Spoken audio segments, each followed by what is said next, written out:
They all turned away from me, until his voice shattered the silence. Serenia Veilthorn's breath trembled as she stood beneath the obsidian spires of the Shadow Fortress. Every tale she'd heard of the Alpha King said the same thing. Step through his gates, and you never return. Yet here she was, draped in white, the sacrificial lamb sent to appease a beast. Tonight, she would meet the man they called the Dread Alpha.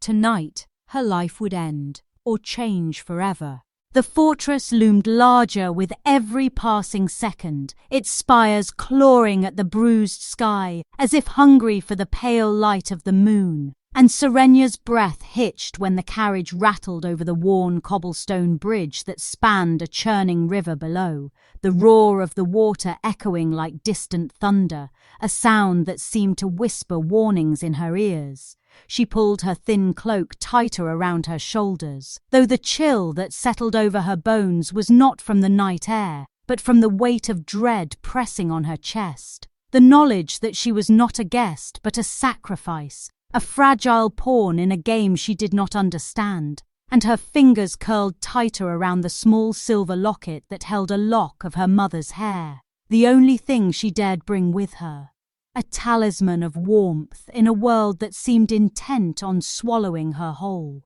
The carriage jolted suddenly as it passed through a towering gate of blackened iron, and the guards flanking it moved with perfect precision, their heavy boots striking the ground in unison, their eyes devoid of warmth, their scents sharp and dominant, like a warning that she had entered a world where she was nothing, less than nothing, only a name attached to her father's betrayal. Serenia's heart pounded so loud she feared the guards might hear it, and she pressed her forehead against the glass window, staring out at the torchlit courtyard filled with armoured sentinels, their weapons gleaming faintly as they watched the carriage roll in, their gazes cold and assessing as if weighing her worth. She swallowed hard, her throat dry, her stomach twisting with fear, and when the carriage stopped abruptly before a flight of wide obsidian steps, she flinched, her hands trembling in her lap.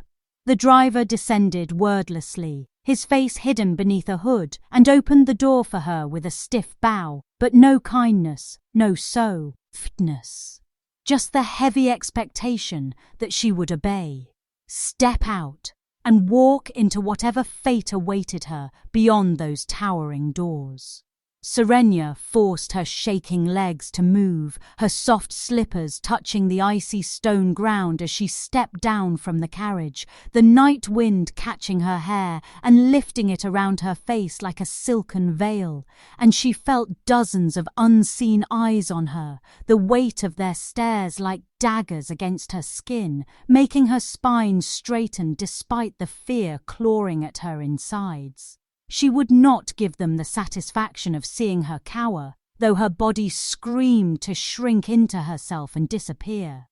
The courtyard was silent, but for the low hum of torches and the distant call of a wolf, a lonely, mournful sound that made her chest tighten. And when she finally raised her gaze to the fortress looming above her, she saw its windows glowing faintly like watchful eyes, their amber light flickering in the wind as though alive. And for a heartbeat she imagined the entire building was breathing, its stone walls pulsing with the memories of all the souls who had walked through its gates and never returned. A shiver ran through her, but she forced herself forward, each step measured and slow, her fingers clutching the folds of her cloak so tightly her knuckles turned white. And as she climbed the steps, the towering doors opened with a groaning creak, revealing a vast hall bathed in dim light, the scent of smoke and cedar filling her senses, grounding her in the moment even as her fear threatened to swallow her whole. Inside, the hall stretched endlessly, lined with ancient banners that fluttered softly in an unseen breeze, their colours muted by time, their sigils unfamiliar, yet heavy with history, and her breath caught at the sheer scale of it, the ceilings so high they disappeared into shadow, and the polished stone floor reflecting the light. sea of chandeliers that flickered like dying stars. A line of guards flanked the hall, standing motionless like statues, their armor dark and gleaming, their faces unreadable behind black steel masks. And Serenia felt her pulse quicken with every step she took beneath their gaze, her small figure dwarfed by the grandeur and menace of the place, her every movement echoing off the walls, as though even the fortress itself was watching her. A man in crimson robes approached, his face pale and sharp, his eyes calculating as he bowed with mechanical precision before gesturing for her to follow him. And though he said nothing, his presence radiated an authority that left no room for hesitation. Serenia obeyed, her soft slippers whispering against the polished stone as they moved deeper into the fortress, passing archways carved with snarling wolves and coiled serpents, each symbol a reminder of the power this place held. The air grew cooler the farther they went, and she felt as though she were descending into a world far removed from sunlight, a world where shadows ruled and warmth was a distant memory. Her guide stopped abruptly before a set of towering double doors made of blackwood and reinforced with gold, and with a gesture he signalled for her to wait as two guards moved forward, their hands resting on their weapons, their eyes like molten amber behind their masks. She stood frozen, her fingers tightening around her locket as the doors groaned open, revealing a glimpse of firelight and darkness beyond, and her breath caught in her throat as she stepped forward into the unknown, her heart hammering so loudly she could hear it in her ears. And as the doors shut behind her with a resounding thud, the silence was suffocating, thick enough to make her want to scream. Yet she bit her tongue and stood still, her hands trembling at her sides as her eyes adjusted to the dim light. The chamber was vast yet empty, its walls lined with towering shelves of ancient tomes and weapons that gleamed in the flickering firelight, and at its farthest end, a single throne of black steel sat upon a dais,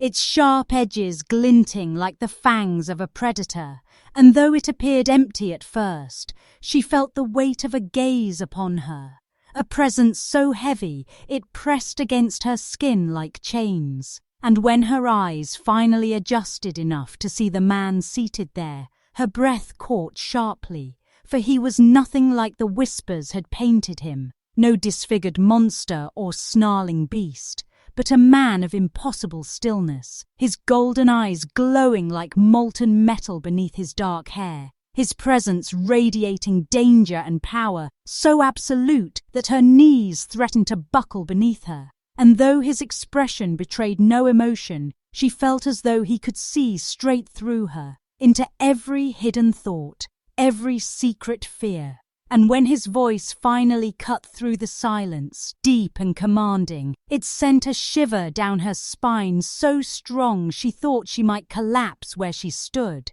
Yet she forced herself to lift her chin, to meet the gaze of the Alpha King himself, though her heart screamed at her to run, to hide, to disappear before those burning eyes consumed her completely.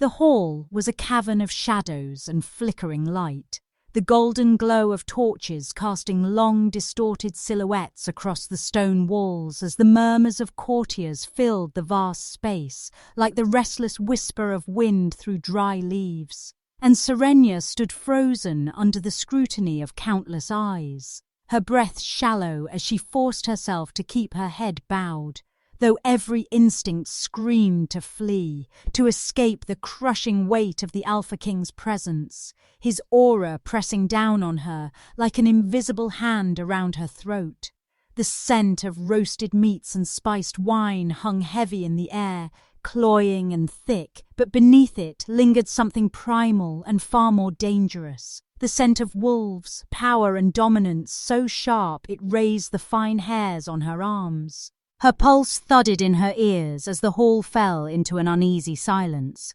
conversations dying one by one as if the air itself had been stolen from the room, and she dared a fleeting glance upward, catching another glimpse of Caliph Draven, broad-shouldered, draped in black and crimson, a living shadow carved into the throne, as though he had been born there, his golden eyes burning like molten metal beneath the crown of obsidian resting upon his head. He was motionless, yet his stillness held a predatory tension, the poised readiness of a wolf before the strike, and Serenia felt as though she had been stripped bare under that gaze, her every weakness laid out like prey on display. She swallowed hard, the locket at her throat pressing cold against her skin, a reminder of her mother's trembling hands that morning. And though her knees wavered beneath the heavy layers of her dress, she tightened her grip on the folds of her skirt, refusing to let them see her break. Nobles lined the tables stretching down the hall, their jeweled hands resting on polished goblets, their eyes sharp and appraising as they watched the wolfless daughter of a traitor walk forward under the watchful stare of their king, and whispers rose again, soft and cutting, slipping through the air like knives. "She's nothing, just a sacrifice. A pity the king has to soil himself with her. Wolfless, cursed blood, doomed to fail." And each cruel murmur made her stomach twist, but she kept her head high, forcing herself to take another step forward, the sound of her slippers echoing too loudly on the polished stone floor. Servants lined the walls like silent wraiths, their heads bowed, their hands folded neatly, their gazes carefully averted, yet she could feel their pity, their fear, their disdain curling around her like smoke, and the longer Calith's gaze lingered on her, the more unbearable it became, as if his eyes were a brand pressed to her very soul.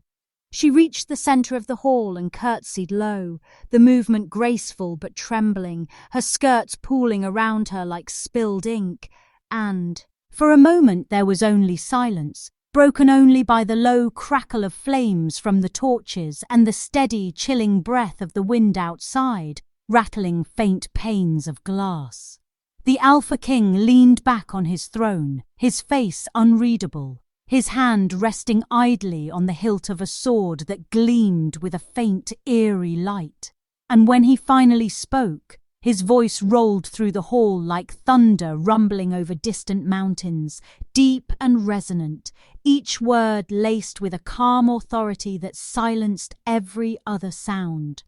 "So, this is the offering." His tone was neither cruel nor kind,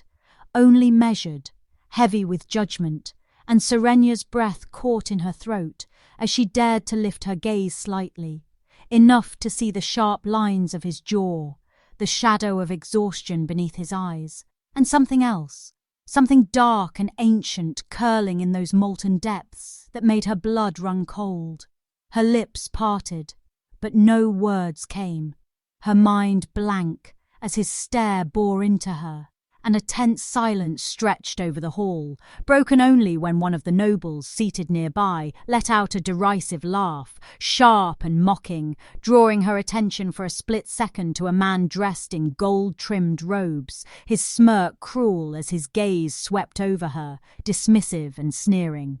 "A lamb for the slaughter," he murmured loudly enough for those nearby to hear, and several others chuckled softly, their eyes flicking to Calith to gauge his reaction. But the Alpha King's face remained unreadable, though the flicker of his golden eyes was enough to send a ripple of unease through the room.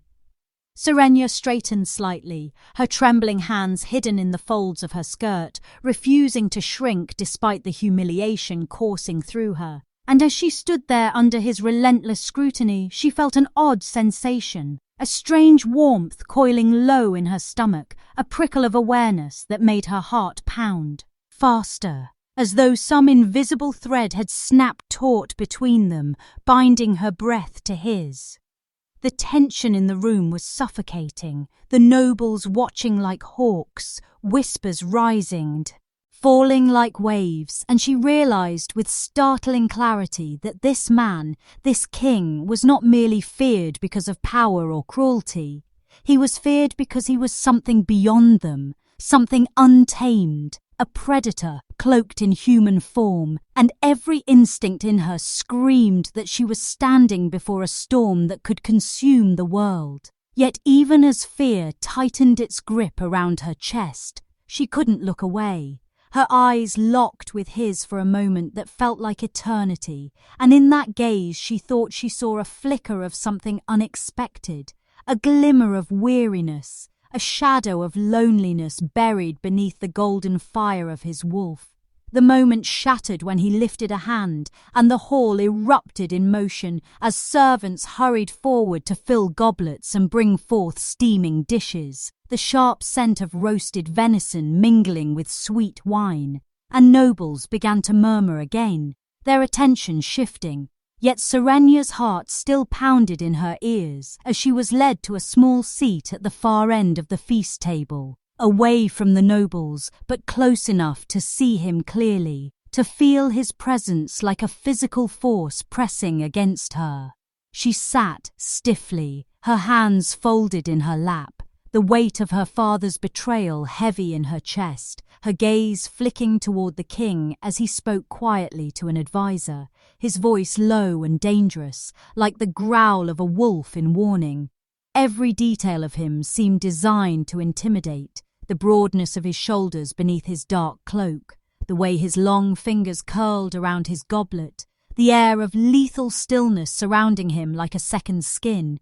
And yet there was something magnetic about him, something that made her breath catch each time his golden eyes flicked her way. She lowered her gaze quickly, staring at the untouched food before her, though she couldn't bring herself to eat, the knot of tension in her stomach making it impossible. Conversations hummed around her, nobles exchanging sharp words and laughter, but she felt apart from it all, an intruder in a world that wanted her gone. And when a sudden gust of wind swept through the hall, rattling the chandeliers and making the flames gutter, she shivered, pulling her cloak tighter around her shoulders, and in that moment she felt it again, that invisible pull, that awareness that she was being watched. And when she dared a glance toward him, Caliph was already looking at her, his golden eyes unblinking, his expression unreadable, yet the weight of his gaze sent a thrill of fear and something else, something she couldn't name, racing down her spine, and though she quickly looked away, her heart beat faster, as if it already knew this man would change everything. The chill that followed Caliph's silence lingered like a frostbite kiss, seeping into every corner of the hall, yet Lady Kerith's smirk didn't falter as she flicked her raven hair back with practiced grace, her voice dripping with venom as she leaned close enough for Serenia to catch the intoxicating perfume clinging to her gown. A scent sharp enough to sting her senses, while whispers skittered across the room like restless shadows. Serenia sat frozen beneath the weight of countless eyes, her fingers knotting in the fabric of her simple dress, its pale, threadbare linen stark against the jeweled silks swirling around her, her breath catching as nobles exchanged glances that spoke louder than words, their amusement curling in the air like smoke from an unseen fire. And though she willed herself to remain still, her body betrayed her,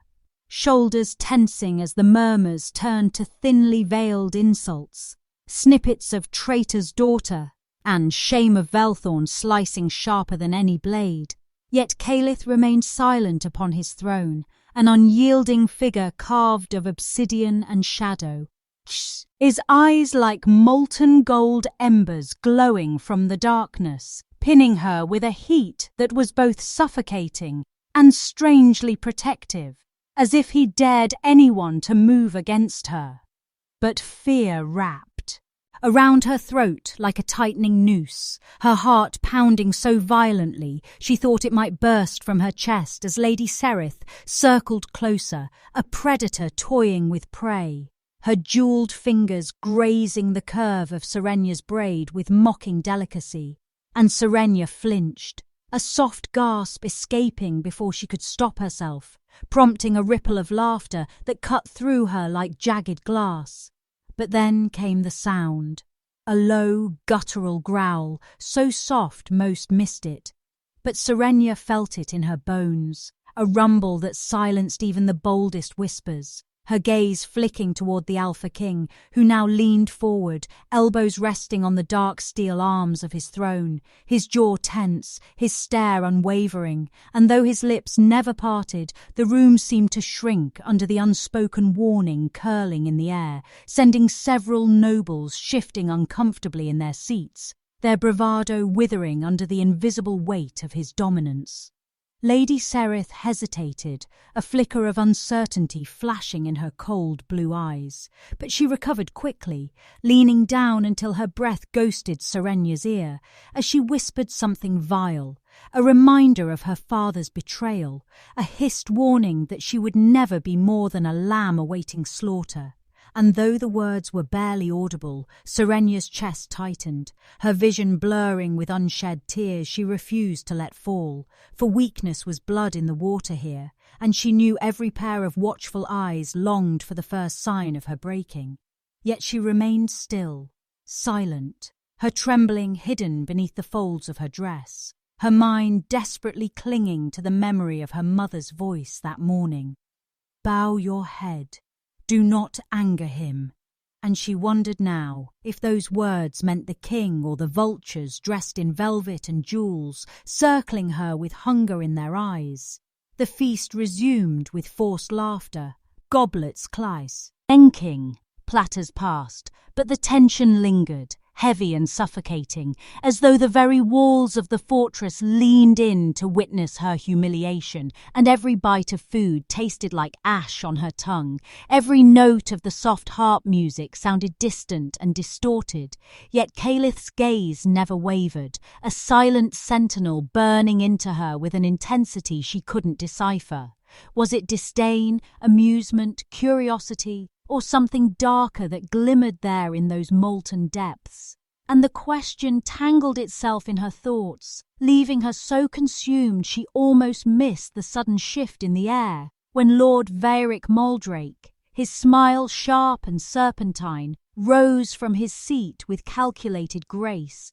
offering a toast laced with veiled insults about loyalty, purity, and wolves who have forgotten their place. His words, smooth and honeyed, but carrying a poison Serenya could taste even from across the hall, her breath catching as she realized the speech was meant not just to humiliate her, but to strike at the Alpha King himself, testing his patience before an audience of courtiers too cowardly to speak but eager to watch. Calith did not move, not at first, his stillness more dangerous than any outburst, and the silence that followed Lord Vaeric's words stretched taut, a drawn bowstring ready to snap, until Serenya felt the weight of Calith's power ripple through the hall like the hush before a storm, thick and electric, raising the hairs on her arms as his eyes flared brighter, a predator's warning barely leashed.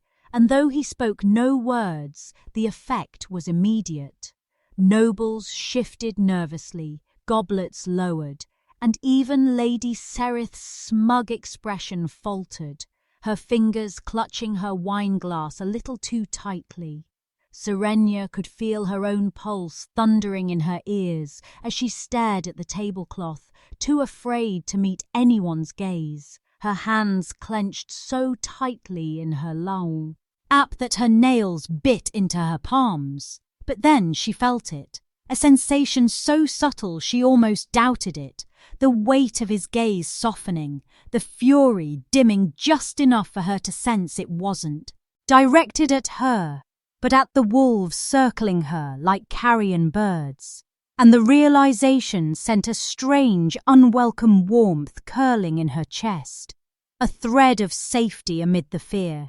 though she quickly smothered it, reminding herself he was still the dread Alpha, the man her father feared more than death, the monster she had been delivered to as an offering.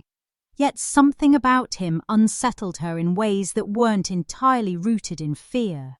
There was a quiet storm in those golden eyes, a depth that whispered of loneliness, rage, and pain buried beneath his cold exterior, and the thought haunted her so much that she didn't even notice when the feast began to shift toward lighter conversation. music swelling louder, as if to drown out the earlier tension, the courtiers retreating into their masks of civility. But the memory of that brief, piercing connection lingered, leaving Serenia feeling as though she had been marked, chosen, or perhaps hunted. And as she sat there, with trembling hands hidden beneath the table and her locket pressed tight against her palm, she realized with chilling certainty that this was only the beginning of a game she didn't yet understand. A game where one misstep could cost her more than her pride. It could cost her life, or something far more dangerous, her heart. The silence after his cryptic words clung to her like a second skin, making her pulse roar in her ears as the fire crackled softly behind him, casting jagged shadows across his imposing frame. And for a breathless moment, Serenia wondered if she had imagined the faintest softness in his voice, that admission that her song had touched him. But his back remained turned, rigid and unyielding, leaving her to clutch her trembling hands together as the guard escorted her back through the labyrinth of dimly lit hallways, where the flicker of torches danced on stone walls carved with ancient sigils, one whispering of bloodlines and battles she would never understand, and the faint scent of cedar smoke and steel lingered in her senses, making her feel like she had stepped into another world entirely. One where every step she took felt like walking a blade's edge. She didn't sleep that night, lying awake in the cold chamber that smelled faintly of lavender and damp stone, her fingers tracing the delicate chain of her locket over and over, as if the familiar weight could shield her from the storm she felt brewing in the air, a storm that had golden eyes and a voice like gravel dragged over stone. And though she tried to push away the image of him, towering by the fire, broad shoulders casting shadows like wings, it stayed with her, unsettling and oddly magnetic, filling her chest with a fear that wasn't entirely fear, a pull she couldn't name. And when dawn broke with a weak grey light spilling through narrow windows, she rose without waiting for a summons, her body aching with exhaustion, but her mind sharpened by the tension that seemed to hum through the very stones of the fortress. A rhythm she could almost feel beneath her bare feet as she dressed quickly, pulling on the simple gown a servant had left folded at the end of her bed. The fabric plain but warm, its stitching careful yet unadorned. A clear reminder she was not here as a guest, but as something else, something less. And yet the thought did little to prepare her for the 2 armoured guards who arrived to escort her, their expressions unreadable, their hands resting lightly on their swords as if they expected danger even within their own walls. And Serenia found herself walking again through the silent corridors where the smell of polished wood and old stone filled her lungs. Every door they passed closed tightly, muffling the faint sounds of life within until they reached the great hall now empty of laughter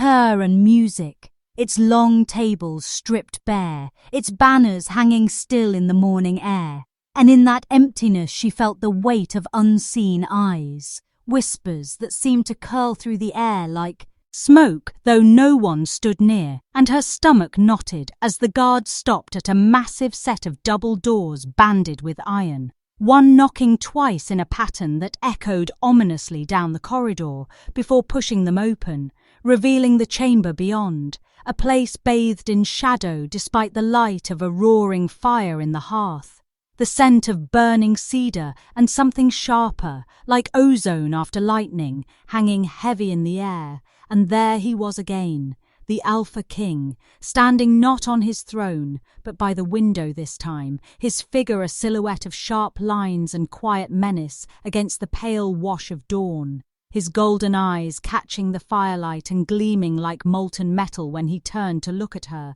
the weight of his gaze pinning her to the threshold, freezing her breath in her throat as the guard stepped aside and closed the door behind her with a finality that rang like a bell in her ears. He said nothing at first, and the silence was suffocating, stretching so thin that she wanted to fill it with words, any words. But instinct told her that breaking it would be dangerous, so she only stood there, her hands clasped tightly before her, trying not to let him see how her knees trembled. And then, finally, he moved, each step measured, deliberate, as he approached her with the fluid grace of a predator, his presence so intense it seemed to steal the very air from the room, until he stopped just close enough for her to see the fine scars tracing his jaw, silver against his tanned skin, marks of battles fought long before she had even drawn breath.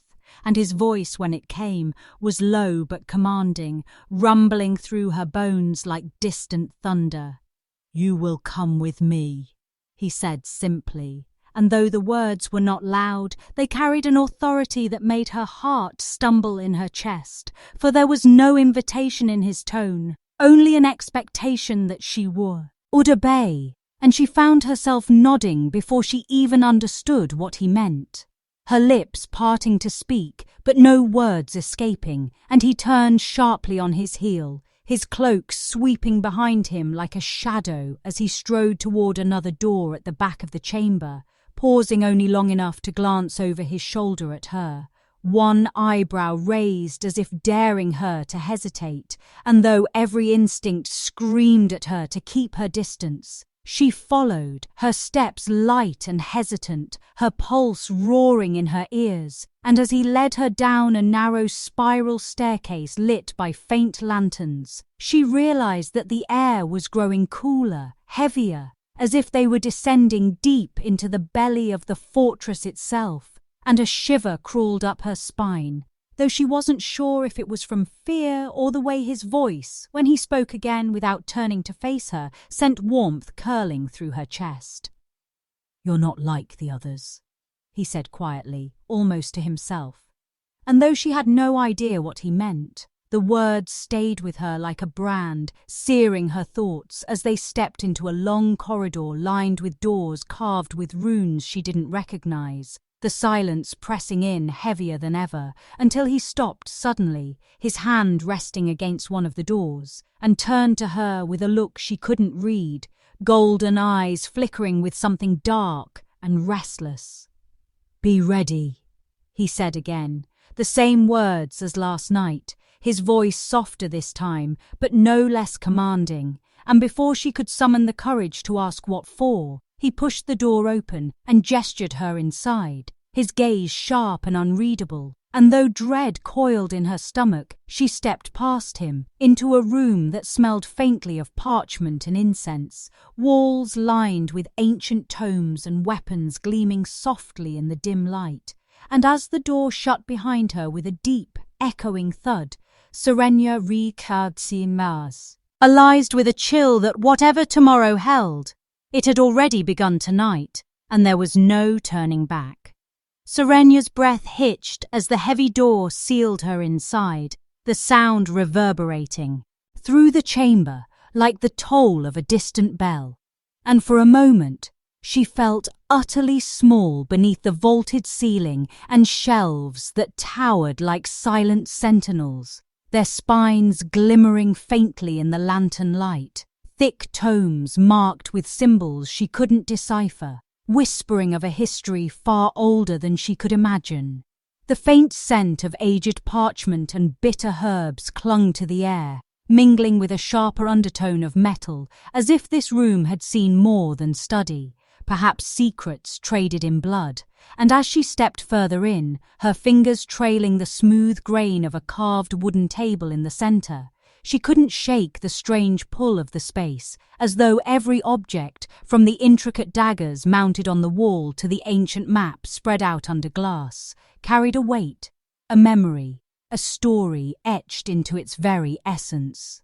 The Alpha King stood across the room, his back partially turned as he adjusted something on a high shelf, his movements deliberate and controlled, the flickering firelight tracing the strength in his shoulders and the scars that marked him as someone forged in violence. And Serenia found herself holding her breath, not daring to disturb the stillness that seemed to hum in the air, until he finally turned, golden eyes catching hers with a force that rooted her in place, his gaze not just piercing but searching, like he could peel back every layer of her soul if he wished. And though she'd faced cruelty and mockery before, this was something entirely different. This was power, raw and unrelenting, and yet threaded with something quieter, an echo of curiosity she didn't expect.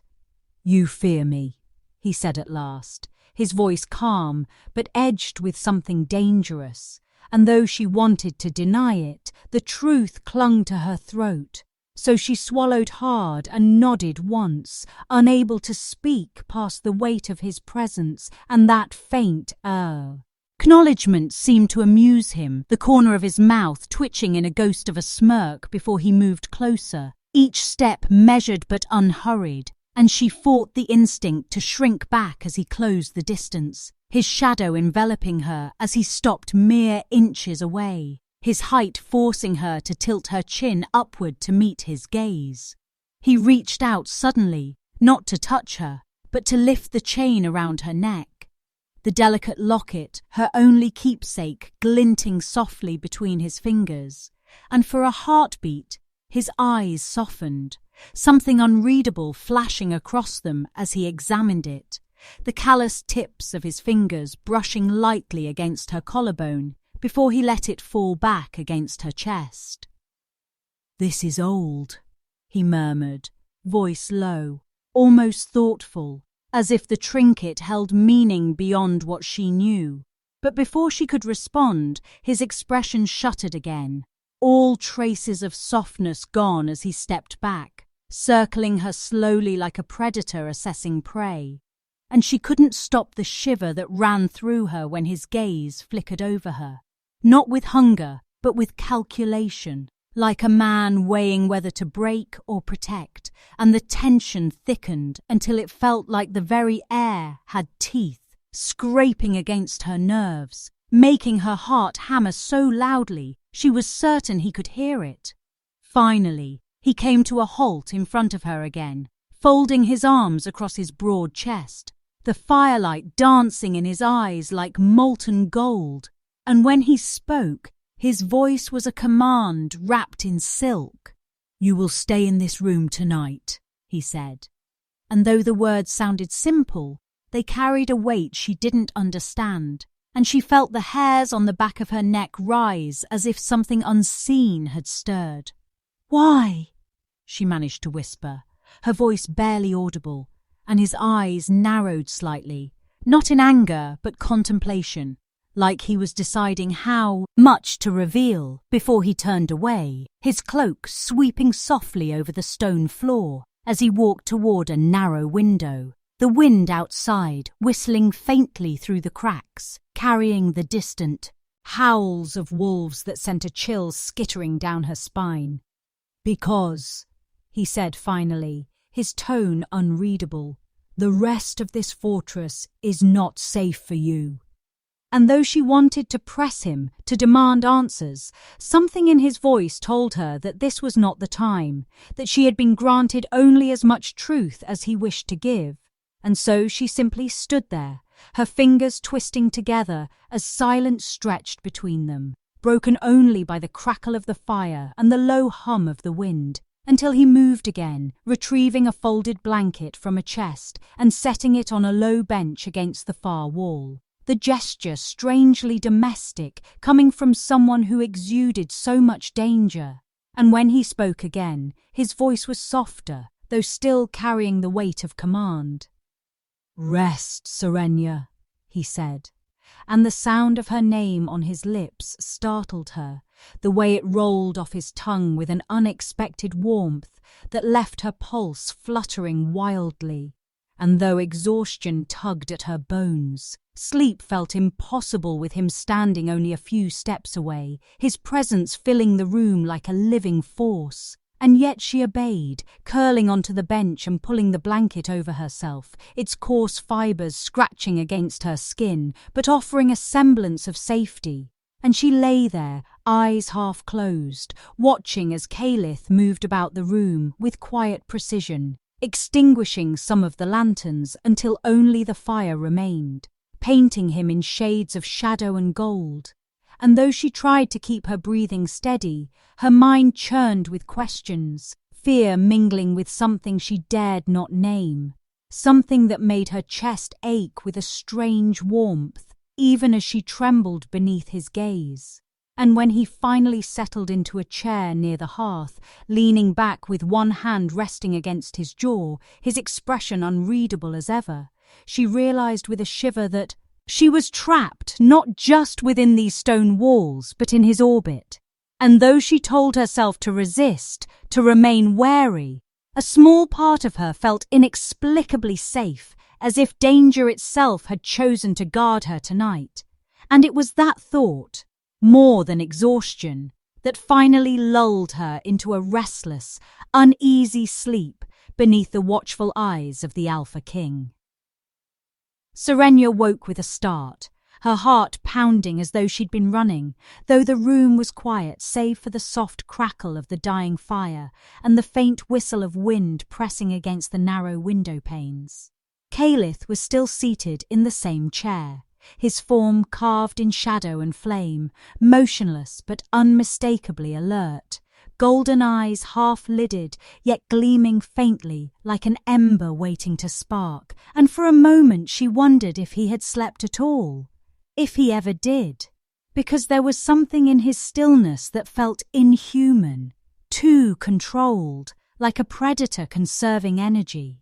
She shifted slightly under the coarse blanket, the bench hard beneath her, and his gaze flicked toward her instantly, sharp as a blade, pinning her to the spot even though he didn't speak. And she felt her throat go dry under the weight of that silent scrutiny, a reminder that every breath she took here was under his watch.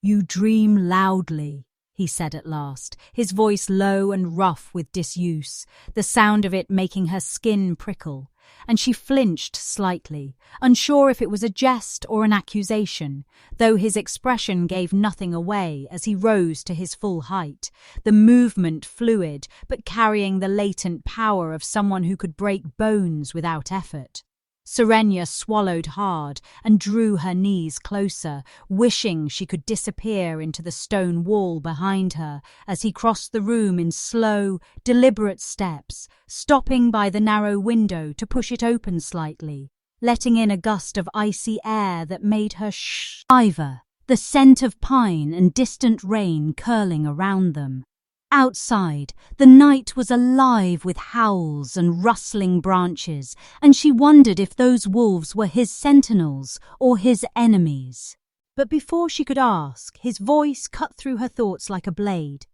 "You're afraid of me." It wasn't a question, and she didn't bother denying it, the tension in her shoulders speaking louder than words, and his mouth curved in something that wasn't quite a smile, more a shadow of amusement as he studied her reaction.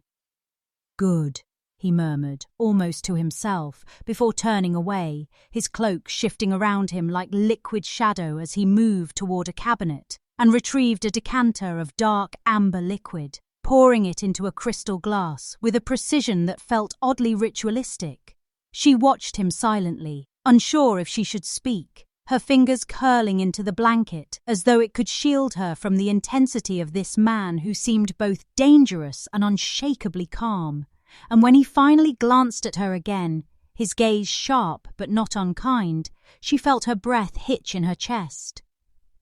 "You have questions," he said simply, and she hesitated, because of course she did. Questions about why she was here, about what tomorrow would bring, about why his eyes lingered on her like she was more than a bargaining piece in her father's desperate plea. But the weight of his presence stole the words from her lips, and she found herself only nodding slightly, her voice failing her. Caliph took a slow sip from his glass, the firelight catching the movement and glinting off the rim, and then he leaned one shoulder against the wall, arms folding across his chest as he regarded her with a steady, unyielding intensity. "You're not ready for answers," he said finally, his voice quiet, but firm, and though the words frustrated her, a flicker of relief settled over her too, because there was something terrifying about the thought of knowing exactly why this man, this king, had chosen to keep her alive. The silence between them thickened again, stretching taut, and Serenia shifted uncomforts. Ably, her bare feet brushing against the cold stone floor as she tried to steady her breathing, her mind spinning with thoughts she dared not voice, until the sudden distant clang of a bell rang out through the fortress, low and heavy, making her flinch as it echoed through the corridors beyond the chamber.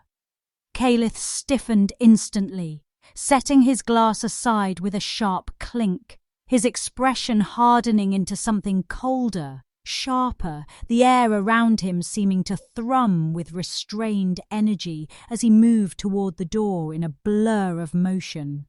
Serenia's heart lurched in panic at the change in him, her body tensing as if danger had seeped through the very stones, and she scrambled to her feet, clutching the edge of the bench as she whispered, "What's happening?"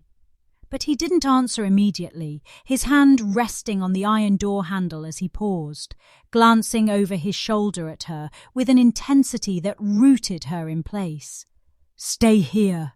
he commanded, his voice leaving no room for argument, and then he was gone, the door slamming shut behind him with a finality that made the room feel like a prison, the silence that followed heavy with menace. Serenia's breath quickened, the faint howls outside now sounding closer, sharper, like warnings carried on the wind, and she hugged herself tightly, pacing the room as unease coiled in her stomach. Every creak of the floorboards and rustle of the wind magnified in the stillness. Her gaze drifted to the shelves lined with books and strange objects, her fingers itching to touch them, to find some distraction from the gnawing anxiety clawing at her chest. But a sharp instinct told her not to, that this was not a place where curiosity was safe. Instead, she sat back on the bench, knees drawn to her chest, listening intently for any sign of Caliph's return. But time dragged on endlessly, and with each passing second, fear seeped deep into her bones, making her heart pound harder. She thought of her father's cold expression, her mother's trembling hands, the way no one had explained why she was being brought here, and a bitter lump rose in her throat, but she pushed it down, refusing to cry, because she had the unsettling feeling that somewhere, even now, Caliph would know if she faltered. The minutes bled into what felt like hours, before she finally heard the sound of heavy footsteps approaching, the door creaking open just enough for him to slip inside, his expression unreadable, but his scent carrying a faint trace of blood and smoke that made her stomach twist. He shut the door firmly and leaned against it for a moment, his golden eyes flickering to hers with an intensity that sent a shiver down her spine. And though she wanted to ask what had happened, she couldn't force the words out, sensing that whatever storm raged beyond these walls was one she wasn't meant to understand. Not yet. Instead, Caliph's gaze softened slightly, a flicker of something almost protective flashing through his features as he strode over to the fire, stoking it back to life with brisk, practiced movements, the glow chasing away the oppressive shadows that had crept in during his absence. "You did as I said," he remarked quietly, not looking at her, but there was a strange note in his voice, not quite approval, but something close, and she found herself nodding, her throat tight as she watched him with a mixture of fear and fascination, unable to reconcile the man who commanded such power with the one who had just wordlessly ensured her safety. He turned finally, his golden eyes locking onto hers with that same piercing scrutiny, and in that moment, Serenia knew with bone-deep certainty that whatever had happened beyond this room tonight was only the beginning, and that her life had already been rewritten by forces she couldn't yet name. Serenya's breath hitched as the weight of Calith's stare lingered, and though his face betrayed nothing, the golden glint in his eyes seemed to carry a warning, like molten metal beneath ice, restrained but always on the verge of burning through. She shifted slightly on the bench, clutching the edges of the blanket around her shoulders as though it could shield her from the storm she sensed swirling beyond these walls. And the crackle of the fire only made the silence between them louder, heavy enough to press against her ribs. Yet she couldn't tear her gaze away from him. From the shadowed angles of his face, the tension in his jaw, the way his hand curled loosely around the hilt of a dagger at his side, as though he carried his weapons out of habit rather than need. He moved finally, his steps slow but purposeful as he crossed the room, and she felt herself straighten instinctively, her pulse quickening at his approach, though his expression remained unreadable. He stopped just a breath away from her, towering over her with an intensity that made her feel small, insignificant, yet somehow seen in a way that made her skin prickle. "You're quieter than most," he said at last, his voice low, gravelly, carrying a weight that seemed to echo in her chest, and she swallowed hard, unsure if it was meant as an insult or an observation, but she didn't answer, afraid her voice would betray the tremor in her chest. A flicker of something unreadable passed through his gaze, and then he turned away abruptly, pacing toward a table near the window where maps lay spread out, inked with markings she didn't recognize, his movements precise and controlled, each step radiating authority. Serenya's fingers tightened on the blanket as she watched him lean over the maps, his sharp profile illuminated by firelight, and curiosity gnawed at her despite the fear that curled in her stomach, because every instinct told her this man's silence held more power than most men's threats. Calith glanced at her suddenly, and she froze, caught under the weight of that molten stare as he said, "You should rest." The words simple but carrying an edge of command that made her stomach tighten, and though part of her wanted to argue, to demand answers about why she was here, what danger lurked beyond these walls, she found herself only nodding, her throat tight with unspoken questions. She eased back against the bench, pulling the blanket closer around her as the wind outside howled against the stone, and Calith moved toward the door again, pausing with his hand on the handle, his head turning slightly as though listening to something only he could hear.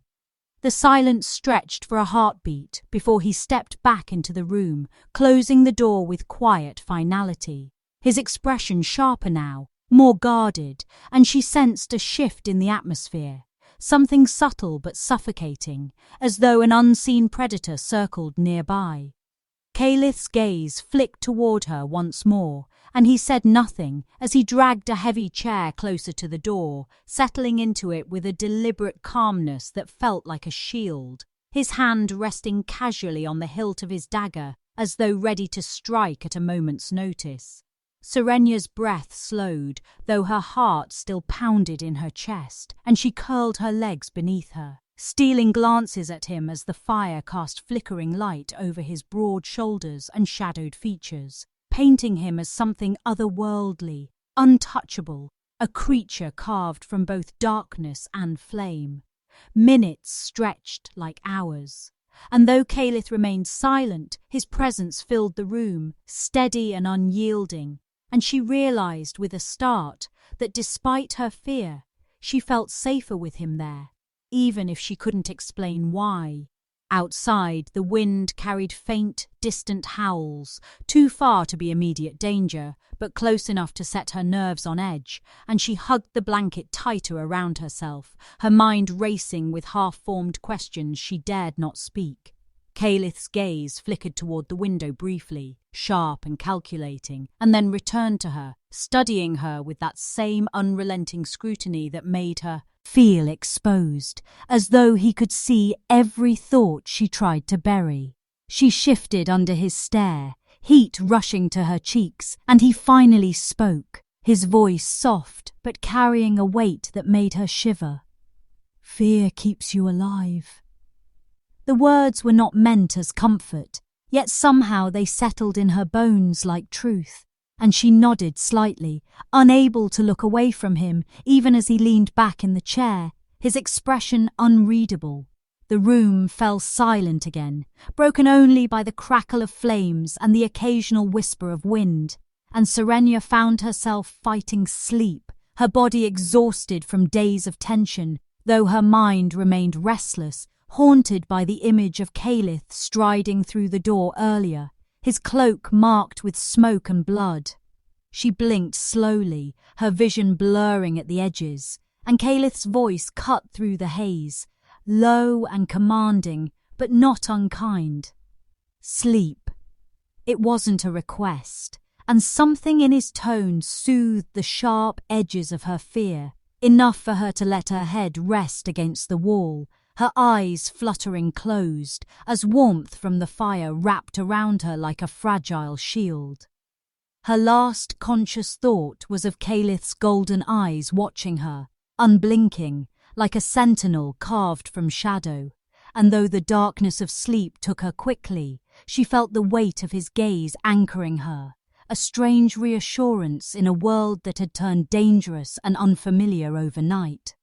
Caliph remained still long after her breathing slowed, his senses tuned to every sound, every flicker of movement beyond the heavy stone walls, his posture deceptively relaxed but ready to spring into action. And though he didn't speak another word, the tension in his shoulders spoke of battles fought in silence, of storms he would weather alone.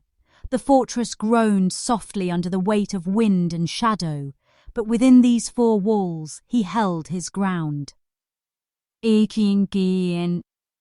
Watchful predator, guarding something he wasn't yet willing to name. And as the night stretched on, Serenia slept in uneasy peace, unaware of the threads of fate tightening around her, drawn tighter, with every heartbeat, every breath, and every glance from the golden-eyed king who had chosen her fate.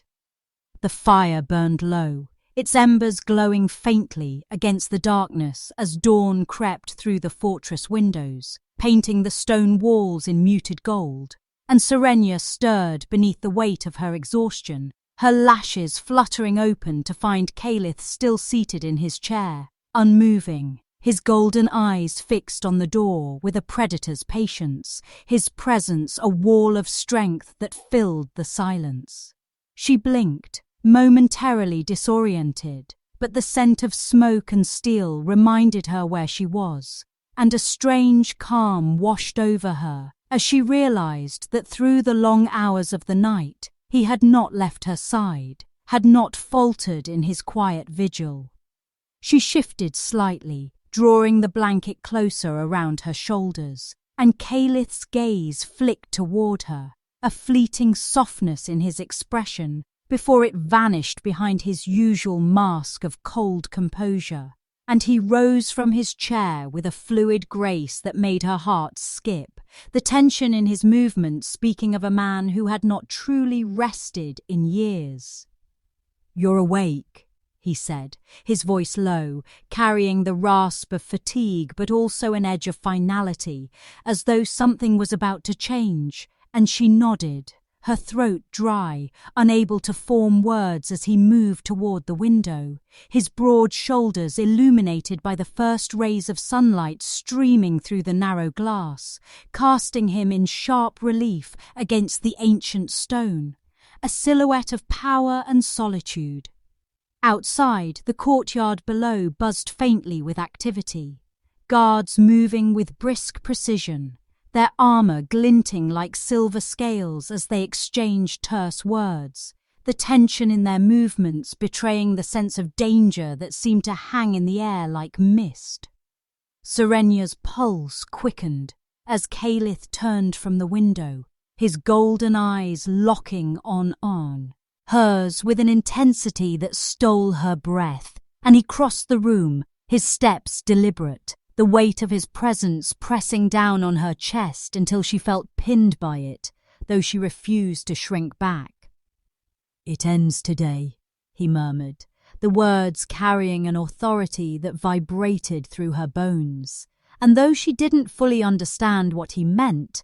something in his tone stirred a flicker of courage deep within her, a courage she hadn't known she possessed. He reached for his cloak, fastening it around his shoulders with practiced ease, and the sight of him preparing for something monumental filled her with dread and awe. The firelight catching the edges of his armor, polished black steel that gleamed like obsidian, etched with runes that pulsed faintly as though alive. Serenya's breath hitched as he drew a blade from its resting place, the weapon long and deadly, yet beautiful. Its hilt engraved with intricate designs that seemed older than the fortress itself, and he caught her gaze as he slid it into place at his hip, his expression unreadable, though his eyes softened for a fraction of a heartbeat, a silent acknowledgement of the fear she tried so hard to hide. "Stay here," he ordered, his voice calm but absolute,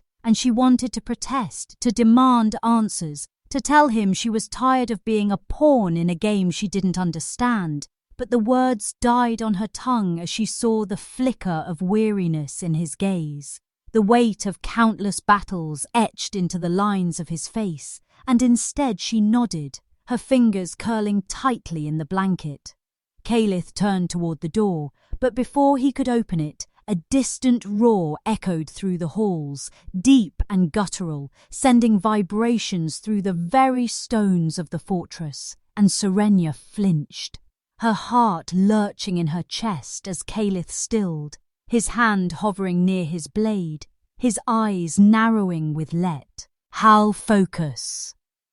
The tension in the air thickened, heavy with anticipation, and for a moment the world seemed to hold its breath.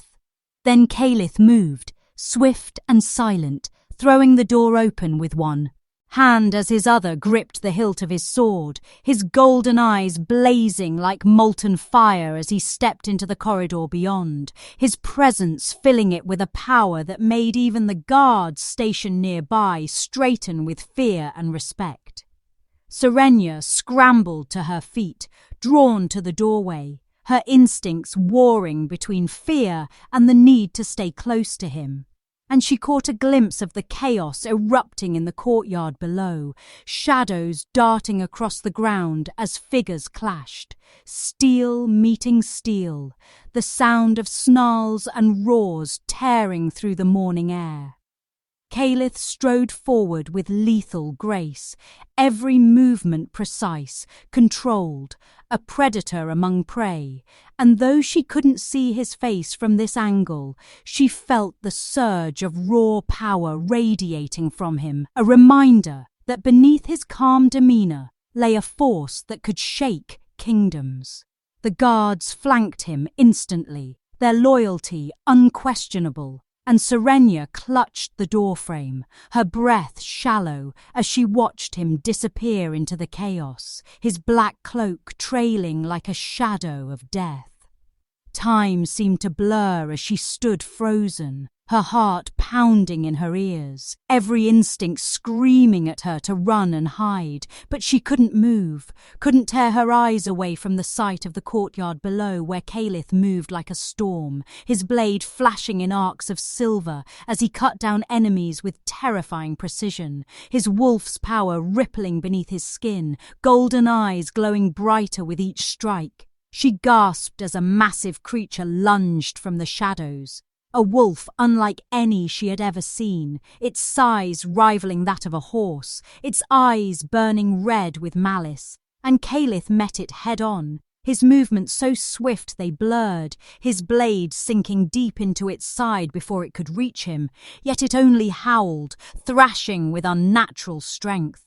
Serenya's hands trembled as she pressed them against the cold stone, helplessness clawing at her chest as Caliph battled the beast, his every strike fueled by a deadly grace that seemed almost inhuman. He roared then, a sound that sent shivers racing down her spine, and with one final devastating blow, the creature collapsed, its body dissolving into ash that scattered on the wind, leaving the courtyard eerily silent, save for the ragged breaths of those who remained standing. Caliph straightened slowly, his chest rising and falling with controlled breaths, his blade dripping with blood that sizzled as it touched the ground, and his golden eyes lifted to hers, locking with an intensity that rooted her to the spot.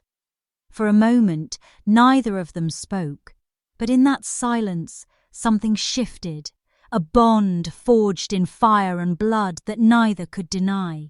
He sheathed his blade and strode back toward the fortress, the guards parting instantly to clear his path, and Serenia stepped back as he entered the room, his cloak torn, his knuckles bloodied, yet his presence as commanding as ever. "It's done," he said simply, his voice rough with exhaustion but steady, and she exhaled shakily, realizing she had been holding her breath. Calith's gaze softened briefly as he looked at her, and though his face remained stoic, there was an unspoken truth in his eyes, that he had fought not just to protect his people, but to protect her.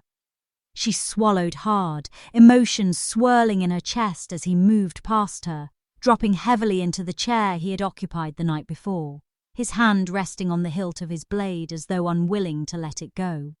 "You're safe," he murmured, the words almost too soft to hear, but they settled over her like a shield, and for the first time in days, she felt her body truly relax, her fear melting into something new, something dangerous and warm. She sank onto the bench opposite him, her fingers twisting in the blanket as she watched him, unable to find words to thank him, to express the storm of gratitude and awe that swelled within her. Calith glanced up at her, his golden eyes catching the light, and though he said nothing more, the silence between them felt different now, no longer heavy with fear, but charged with something unspoken, something that bound them together as tightly as chains. Outside, the wind carried away the scent of blood and ash, the fortress standing tall against the rising sun, and within its walls, the king and the wolfless girl sat in quiet understanding. Two souls scarred by the world yet drawn together by fate, their story ending not with triumph or despair, but with a fragile promise of safety in a world that had tried to break them both.